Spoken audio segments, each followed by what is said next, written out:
ہم اپنے پروردگار کا جتنا بھی شکر ادا کریں وہ کم ہے کہ اس نے ہمارے اوپر کس کس انداز سے رحم و کرم کی برسات کی ہے۔ رمضان المبارک کا ایک ایک لمحہ ہمارے لیے برکت و فضیلت کا انبار لیے ہوئے ہے۔ اس نے اپنی بندگی کے لیے روزہ رکھنے کا حکم دیا اور سحری کھانے پر ثواب کی خوشخبری سنائی۔ یہ کرم بالائے کرم نہیں تو کیا ہے؟ حدیث شریف میں آیا تسحروا فإن فی السحور برکۃ، سحری کھاؤ کہ سحری کھانے میں برکت ہے۔ آپ صلی اللہ تعالی علیہ وسلم نے ارشاد فرمایا ہمارے اور اہل کتاب کے روزوں میں فرق سحری کا لقمہ ہے۔ سرکار دو جہاں صلی اللہ تعالی علیہ وسلم کا ارشاد مبارک ہے تین چیزوں میں برکت ہے، جماعت، سرید اور سحری میں۔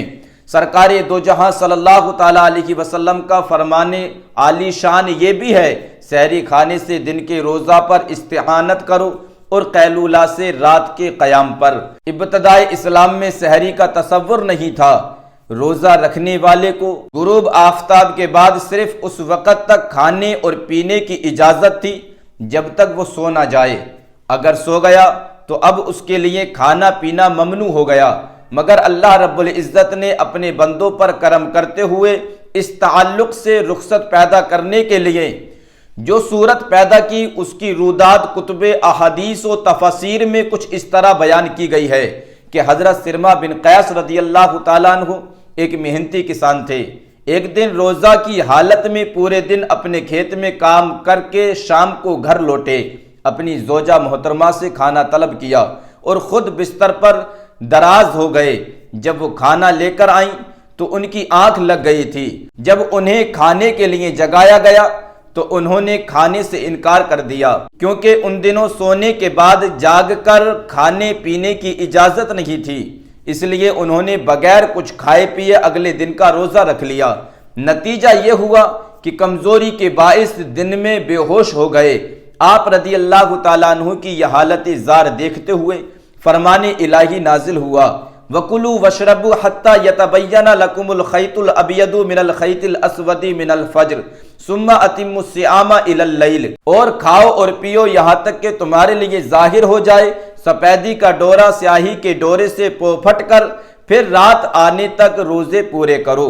حضرت انس بن مالک فرماتے ہیں حضور صلی اللہ تعالی علیہ وسلم سحری کے وقت مجھ سے فرماتے میرا روزہ رکھنے کا ارادہ ہے، مجھے کچھ کھلاؤ، تو میں کچھ کھجوریں اور ایک برتن میں پانی پیش کرتا۔ سحری کا وقت کب شروع ہوتا ہے؟ عربی کی مشہور لغت کی کتاب قاموس میں ہے کہ سحر اس کھانے کو کہتے ہیں جو صبح کے وقت کھایا جائے۔ حضرت علامہ علی بن سلطان محمد المعروف ملا علی قاری علیہ الرحمہ فرماتے ہیں بعضوں کے نزدیک سحری کا وقت آدھی رات سے شروع ہو جاتا ہے، سحری میں تاخیر افضل ہے، جیسا کہ حدیث مبارکہ میں ہے۔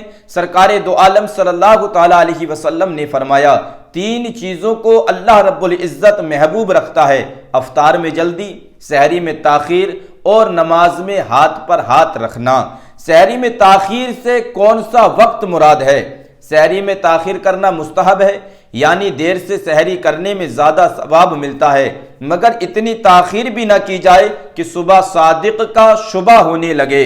یہاں ذہن میں یہ سوال پیدا ہوتا ہے کہ تاخیر سے مراد کون سا وقت ہے؟ حضرت مفتی احمد یارخان علیہ الرحمہ تفسیر نعیمی میں فرماتے ہیں کہ اس سے مراد رات کا چھٹا حصہ ہے۔